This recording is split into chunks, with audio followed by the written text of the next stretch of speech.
Special category status లేదా ప్రత్యేక హోదా 10 సంవత్సరాల క్రితం 2014లో రాష్ట్ర విభజన జరిగినప్పుడు ఎక్కువగా వినిపించిన మాట. అంతేకాదు ఆంధ్రప్రదేశ్ రాజకీయాల్లో పార్టీల మధ్య విమర్శలు చేసుకోవడానికి ప్రత్యేక హోదా అనే అంశం చాలా ప్రధానంగా ఉపయోగపడింది. ముఖ్యంగా 2019 ఆంధ్రప్రదేశ్ అసెంబ్లీ ఎన్నికల్లో ప్రత్యేక హోదా అనే ప్రధాన అజెండాగా మారింది. దాంతో గత 3 సంవత్సరాల క్రితం వరకు కూడా ప్రత్యేక హోదా అనే మాట తరచుగా వార్తల్లో వినిపిస్తూనే ఉంది.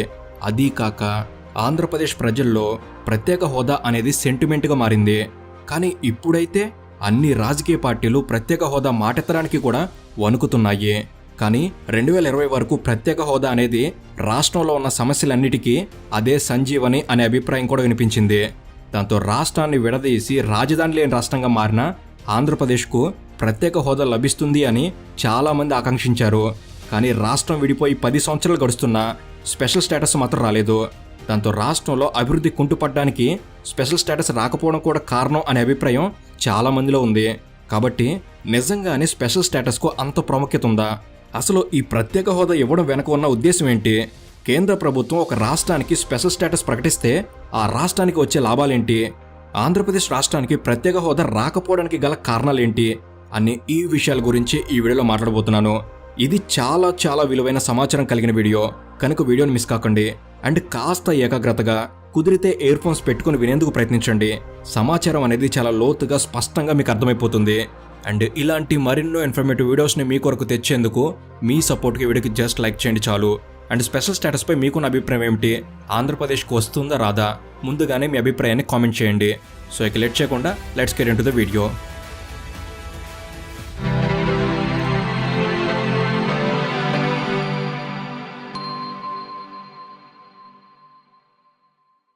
రాష్ట్రాలకు స్పెషల్ స్టేటస్ అనే ఆలోచన మన దేశంలో 1969లోనే మొదలైంది. 1969లో అప్పటి 5వ ఆర్థిక సంఘం అంటే ఫైనాన్స్ కమిషన్ సలహా మేరకు కేంద్ర ప్రభుత్వం రాష్ట్రాలకు స్పెషల్ కేటగిరీ స్టేటస్ ఇవ్వడానికి అంగీకరించింది. అయితే అప్పట్లో ఫైనాన్స్ కమిషన్ స్పెషల్ స్టేటస్ సిఫారసు చేయడానికి ముఖ్యమైన కారణం రాష్ట్రాల మధ్య ఆర్థిక అభివృద్ధిలో తేడా ఉండటం.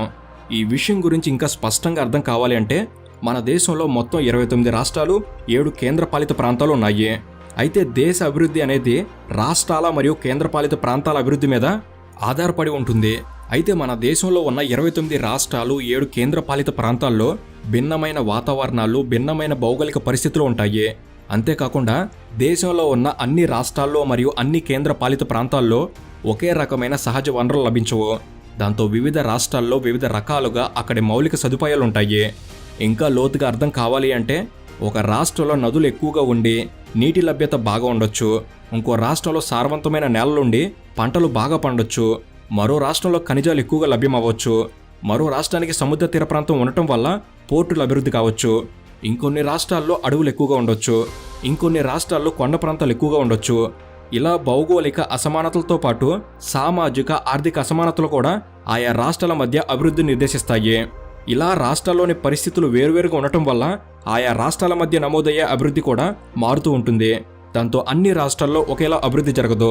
కాబట్టి రాష్ట్రాల మధ్య సహజంగానే ఆర్థిక అసమానతలు ఉంటాయి.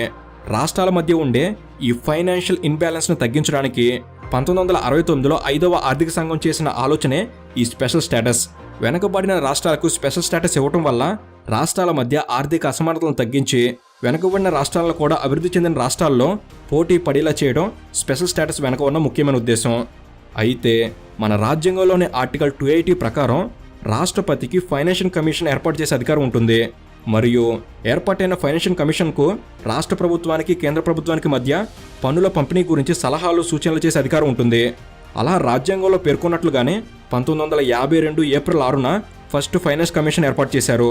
ఇక 1969లో అప్పటి 5వ ఫైనాన్షియల్ కమిషన్ అస్సాం, నాగాలాండ్ రాష్ట్రాలతో పాటు కేంద్ర పాలిత ప్రాంతమైన జమ్మూ కాశ్మీర్కు మొట్టమొదటిసారిగా ప్రత్యేక హోదా ఇవ్వడం జరిగింది.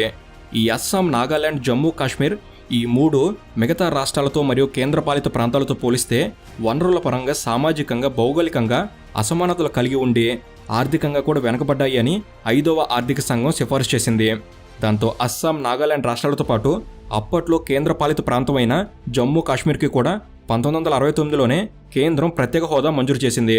ప్రతి 5 సంవత్సరాలకు ఒకసారి ఫైనాన్స్ కమిషన్ సిఫారసులను సమీక్షించడం జరుగుతుంది. దాంతో 1974 నుంచి 1979 మధ్య కాలంలో ముందే ప్రకటించిన అస్సాం, నాగాలాండ్, జమ్మూ కాశ్మీర్లతో పాటు ఈశాన్య రాష్ట్రాలైన మణిపూర్, మేఘాలయ, సిక్కిం, త్రిపుర రాష్ట్రాలకు మరియు హిమాచల్ ప్రదేశ్కి కూడా ప్రత్యేక హోదా ఇచ్చారు. ఇక 1987లో అరుణాచల్ ప్రదేశ్, మిజోరాం రాష్ట్రాలు పూర్తిస్థాయి రాష్ట్రాలుగా ఏర్పడిన తర్వాత 1990లో ఆ రాష్ట్రాలకు కూడా ప్రత్యేక హోదా లభించింది.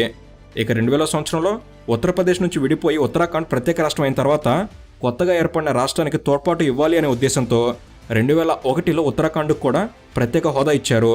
ఇలా మొత్తం ఇప్పటి వరకు 11 రాష్ట్రాలకు ప్రత్యేక హోదా ఇవ్వడం జరిగింది.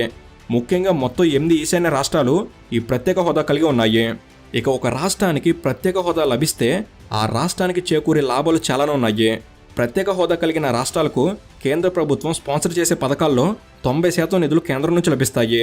కేవలం 10% నిధులు మాత్రమే ఆయా రాష్ట్ర ప్రభుత్వాలు భరించాల్సి ఉంటుంది. సాధారణంగా అయితే ప్రత్యేక హోదా లేని రాష్ట్రాల్లో కేంద్రం స్పాన్సర్ చేసే ఏ పథకానికైనా కేంద్ర ప్రభుత్వం 60 నుంచి 75% మాత్రమే నిధులను ఇస్తుంది. మిగిలిన నిధులు రాష్ట్ర ప్రభుత్వాలు భరించాల్సి ఉంటుంది. అంటే ప్రత్యేక హోదా కలిగిన రాష్ట్రానికి కేంద్రం నుంచి ఇతర రాష్ట్రాలతో పోలిస్తే 15 నుంచి 30% నిధులు అధికంగా లభిస్తాయి. దాంతోపాటు సాధారణంగా ఏ రాష్ట్రమైనా ఒక ఆర్థిక సంవత్సరంలో ఆ రాష్ట్రానికి కేంద్రం నుంచి వచ్చిన నిధులను ఉపయోగించుకోలేకపోతే కేంద్ర ప్రభుత్వం ఆ నిధుల్ని రెండో సంవత్సరం మళ్ళీ ఇవ్వదు. మిగిలిన నిధుల్ని కేంద్రం వద్ద అడిగి తీసుకునే హక్కు రాష్ట్రాలకు ఉండదు. ఆ నిధులు ల్యాప్ అవుతాయి. అదే ప్రత్యేక హోదా కలిగిన రాష్ట్రం ఏదైనా ఒక సంవత్సరం దానికి కేటాయించిన నిధుల్ని పూర్తిగా ఉపయోగించుకోలేకపోతే ఆ నిధులను తిరిగి ఇంకో సంవత్సరం ఉపయోగించుకునే వెసులుబాటు ఉంటుంది. వీటితో పాటు ప్రతి సంవత్సరం కేంద్రం ప్రవేశపెట్టే బడ్జెట్లో 30% బడ్జెట్ ప్రత్యేక హోదా కలిగిన రాష్ట్రాలకు మాత్రమే కేటాయించాలి. అంటే ప్రస్తుతం 11 రాష్ట్రాలకు ప్రత్యేక హోదా లభించిందనుకుంటే కేంద్రం ప్రవేశపెట్టే బడ్జెట్లో 30% బడ్జెట్ ఈ 11 రాష్ట్రాల మీద ఖర్చు చేయాల్సి ఉంటుంది. కాబట్టి ఇప్పటి వరకు ప్రత్యేక హోదా అనేది 8 ఈశాన్య రాష్ట్రాలకు, ఉత్తరాఖండ్, హిమాచల్ ప్రదేశ్, జమ్మూ కాశ్మీర్ లాంటి వాటికి లభించింది.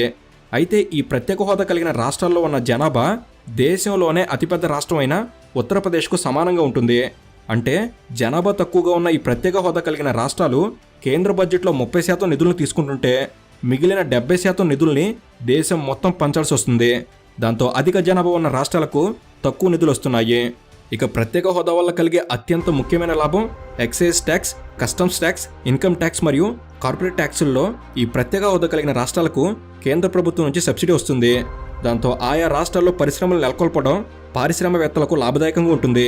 దానివల్ల ప్రత్యేక హోదా కలిగిన రాష్ట్రాల్లో పరిశ్రమలు పెట్టేందుకు ఎక్కువ మంది ఆసక్తి చూపిస్తారు. దాంతో స్థానికంగా ఉద్యోగ అవకాశాలు మెరుగుపడతాయి.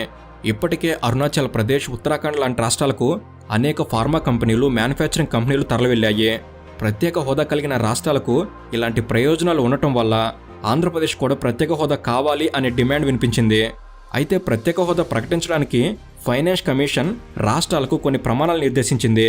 అవేంటంటే 1. రాష్ట్రంలో తలసరి ఆదాయం తక్కువగా ఉండాలి. 2. రాష్ట్రంలో గిరిజన జనాభా ఎక్కువగా ఉండాలి. 3. రాష్ట్రంలో కొండ ప్రాంతాలు ఎక్కువగా ఉండాలి. 4. రాష్ట్రం వ్యూహాత్మక సరిహద్దు ప్రాంతం అయి ఉండాలి. 5. రాష్ట్రంలో తక్కువ జనాభా ఉండాలి. 6. రాష్ట్రంలో వనరుల కొరత ఉండాలి. 7. రాష్ట్ర ఆర్థిక పరిస్థితి సరిగ్గా లేకుండా ఉండాలి. ఇలాంటి ప్రమాణాలు ఉన్న ఏ రాష్ట్రానికైనా ప్రత్యేక హోదా పొందడానికి అర్హత ఉంటుంది. అయితే ఇప్పటి వరకు చెప్పుకున్న అర్హతల్లో ఈ చాలా అర్హతలు ఆంధ్రప్రదేశ్ రాష్ట్రానికి లేవు. కేవలం రాష్ట్ర ఆర్థిక పరిస్థితి సరిగ్గా లేకపోవడం తప్ప.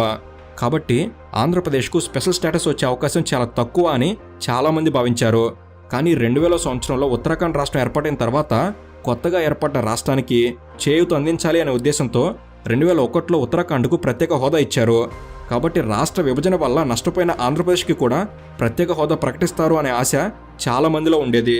అయితే 2014లో ఆంధ్రప్రదేశ్ 2గా విడిపోయినప్పుడు విభజిత ఆంధ్రప్రదేశ్కు ప్రత్యేక హోదా ఇస్తాము అని అప్పట్లో కేంద్రంలో అధికారంలో ఉన్న కాంగ్రెస్ పార్టీ ప్రకటించింది.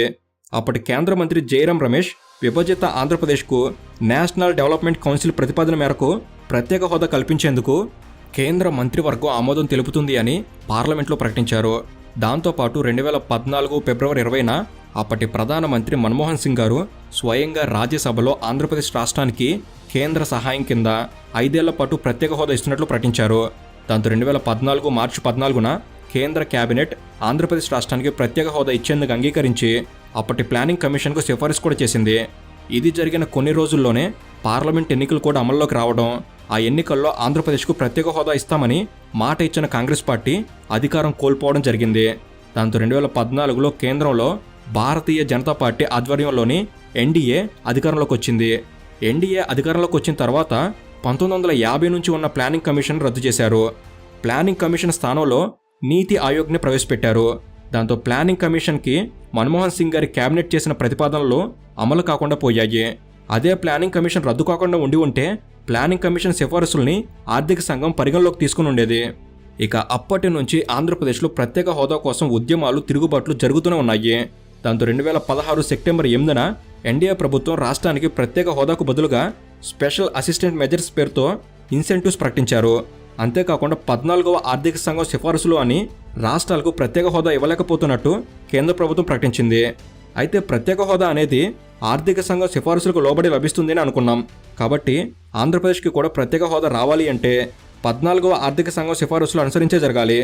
అయితే కేంద్రం చెప్పిన దాన్ని బట్టి 14th ఫైనాన్స్ కమిషన్ ప్రస్తుతం ఉన్న రాష్ట్రాలకే కాకుండా ఇతర రాష్ట్రాలకు ప్రత్యేక హోదా ఇవ్వనవసరం లేదని చెప్పింది. కానీ 2016 సెప్టెంబర్ 8న అప్పటి ఆర్థిక మంత్రి అరుణ్ జైట్లీ గారు మీడియాతో మాట్లాడుతూ మన్మోహన్ సింగ్ గారు ఇచ్చిన ప్రతి హామీని నెరవేర్చేందుకు కేంద్రం సిద్ధంగా ఉన్నట్లు ప్రకటించారు. అయితే 2016 సెప్టెంబర్ 8న కేంద్రం విడుదల చేసిన ప్రెస్ నోట్లో స్పెషల్ అసిస్టెన్స్ మెజర్స్ కింద ఆంధ్రప్రదేశ్ రాష్ట్రానికి సెంట్రల్ స్పాన్సర్డ్ స్కీముల్లో మరియు ఎక్స్ట్రీమ్ ఎయిడెడ్ ప్రాజెక్టుల్లో 90% గ్రాంట్ మరియు పారిశ్రామిక రాయితీలు ఇస్తున్నట్లు పేర్కొన్నారు. ఇలా ఇవి ఇస్తామన్నట్లు ప్రకటన రావడంతో ప్రత్యేక హోదా కాకపోయినా ప్రత్యేక హోదా దక్కితే రాష్ట్రానికి ఎలాంటి ముఖ్యమైన లాభాలు వస్తాయో అలాంటివే ఈ రూపంలోనైనా కొన్ని వస్తాయి అన్నట్లుగా ఆనాడు ప్రభుత్వం, మేధావులు కాస్త అయిష్టంగానే అంగీకరించాల్సి వచ్చింది. కానీ 2017 మార్చి 15న ఆంధ్రప్రదేశ్కు కేవలం స్పెషల్ అసిస్టెంట్ మెజర్స్ ఇచ్చేందుకు కేంద్ర కేబినెట్ ఆమోదం తెలిపిందే తప్ప ఎక్స్ట్రీమ్ ఎయిడెడ్ ప్రాజెక్టుల్లో 90% గ్రాంట్ మరియు పారిశ్రామిక రాయితీలకు కేంద్ర కేబినెట్ ఆమోదం తెలపలేదు. ఇక 2017 ఆగస్టులో కేంద్ర ప్రభుత్వం ఆంధ్రప్రదేశ్కు సెంట్రల్ అసిస్టెంట్ మెజర్స్ మరియు ఇన్సెంటివ్స్ మాత్రం ప్రకటించింది. కానీ 2018 మార్చిలో ప్రకటించిన ఇండస్ట్రియల్ ఇన్సెంటివ్ ప్యాకేజ్ను మాత్రం కేవలం ప్రత్యేక హోదా కలిగిన రాష్ట్రాలకు ఇవ్వడం జరిగింది. దాంతో ఆంధ్రప్రదేశ్కు పారిశ్రామిక రాయితీలు లేకుండా పోయాయి. అయితే ఆంధ్రప్రదేశ్ రాష్ట్రానికి ప్రత్యేక హోదా రాకపోవడానికి చాలా కారణాలు ఉన్నాయి. మనం ముందుగా మాట్లాడుకున్నట్లు ఒక రాష్ట్రానికి ప్రత్యేక హోదా రావాలి అంటే నెంబర్ 1, రాష్ట్రంలో తలసరి ఆదాయం తక్కువగా ఉండాలి.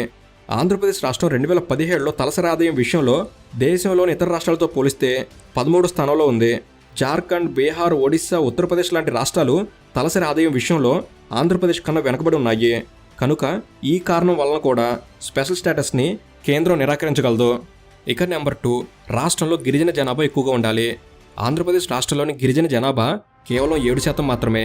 గిరిజన జనాభా విషయంలో ఆంధ్రప్రదేశ్ కన్నా ఛత్తీస్గఢ్, జార్ఖండ్, ఒడిశా, మధ్యప్రదేశ్, రాజస్థాన్ లాంటి రాష్ట్రాలు ఎక్కువ గిరిజన జనాభా కలిగి ఉన్నాయి. కనుక ఇది రెండో కారణం. ఇక నెంబర్ 3, రాష్ట్రంలో కొండ ప్రాంతాలు ఎక్కువగా ఉండాలి. ఆంధ్ర రాష్ట్రంలో కొండ ప్రాంతాలు ఉన్నప్పటికీ కొండ ప్రాంతాల మీద ఆధారపడి జీవిస్తున్న వారి సంఖ్య చాలా తక్కువ. అదీ కాక రాష్ట్రంలో ఉన్న కొండ ప్రాంతాలు రాష్ట్ర అభివృద్ధికి ఆటంకంగా ఏమీ లేవు. మైదాన ప్రాంతాలు, వ్యవసాయానికి అనువైన ప్రాంతాలు, నదీ పరివాహక ప్రాంతాలు వీటన్నిటితో పోలిస్తే కొండ ప్రాంతాల వల్ల అభివృద్ధి ఆటంకం కలగదు. కనుక ఇది మూడో కారణం. ఇక నెంబర్ 4, రాష్ట్రం వ్యూహాత్మక సరిహద్దు ప్రాంతం అయి ఉండాలి. వ్యూహాత్మక సరిహద్దు ప్రాంతం అంటే ఏదైనా రాష్ట్రం శత్రు దేశాలతో సరిహద్దులు పంచుకుంటే ఆ సరిహద్దును వ్యూహాత్మక సరిహద్దు అంటారు. ఆంధ్రప్రదేశ్ భారతదేశానికి ఆగ్నేయం వైపు సరిహద్దు రాష్ట్రమే అయినా ఎటువంటి ఇతర ప్రమాదకరమైన దేశాలతో సరిహద్దు పంచుకోవడం లేదు. ఇక నెంబర్ 5, రాష్ట్రంలో తక్కువ జనాభా ఉండాలి. 2024 జనాభా లెక్కల ప్రకారం జనాభా విషయంలో ఆంధ్రప్రదేశ్ దేశంలో అత్యధిక జనాభా కలిగిన రాష్ట్రాల్లో 10వ స్థానంలో ఉంది. ఇక నెంబర్ 6, రాష్ట్రంలో వనరుల కొరత ఉండాలి.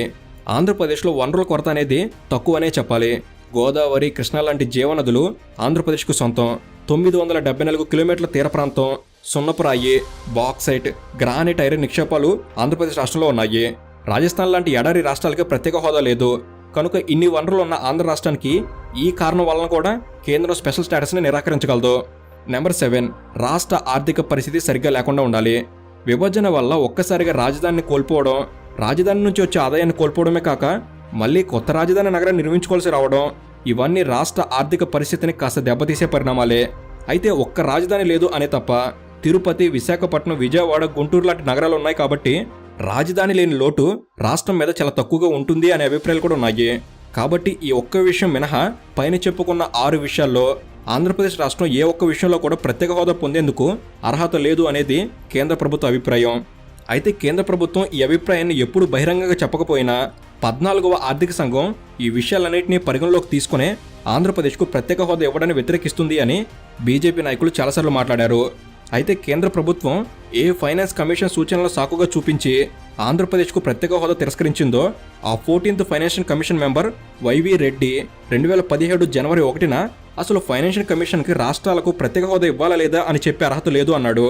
ఇక అదే 14th ఫైనాన్షియల్ కమిషన్లో సభ్యుడైన గోవిందరావు 2018 మార్చి 11న మాట్లాడుతూ ఆంధ్రప్రదేశ్కు ప్రత్యేక హోదా ఇచ్చే విషయంలో కేంద్రం 14వ ఆర్థిక సంఘాన్ని సాకుగా చూపించి ప్రజలను తప్పుదోవ పట్టిస్తున్నారు అన్నారు. అయితే ఆంధ్రప్రదేశ్కు ప్రత్యేక హోదా ప్రకటిస్తే ఇతర రాష్ట్రాలు కూడా ప్రత్యేక హోదా డిమాండ్ లేవనెత్తి కేంద్రం మీద ఒత్తిడి తీసుకొస్తాయి కాబట్టి కేంద్రం ఆంధ్రప్రదేశ్ విషయంలో ఇచ్చిన ప్రత్యేక హోదా హామీని నెరవేర్చలేకపోయింది అనేది కేంద్ర ప్రభుత్వం చేస్తున్న మరో వాదన. అయితే ఆంధ్రప్రదేశ్తో సంబంధం లేకుండానే ఇప్పటికే ప్రత్యేక హోదా కోసం బీహార్, ఒడిశా లాంటి రాష్ట్రాలు ప్రత్యేక హోదా కావాలి అని కేంద్రాన్ని ఒత్తిడి చేస్తున్నాయి. బీహార్ అయితే ఒక అడుగు ముందుకేసి 2023 నవంబర్లో బీహార్కు ప్రత్యేక హోదా ప్రకటించాలి అని ఆ రాష్ట్ర కేబినెట్లో తీర్మానం చేసి ఆమోదించింది.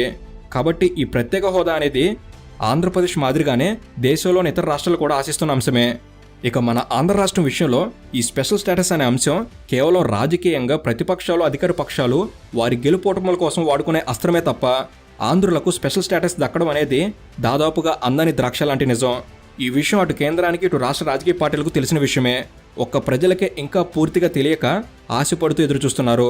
సో ఇది ఫ్రెండ్స్, ఆంధ్రప్రదేశ్ స్పెషల్ స్టేటస్పై మీ అభిప్రాయం ఏమిటి? వస్తుంది అంటారా, రాదా? తప్పకుండా మీ అభిప్రాయాన్ని కామెంట్ చేయండి.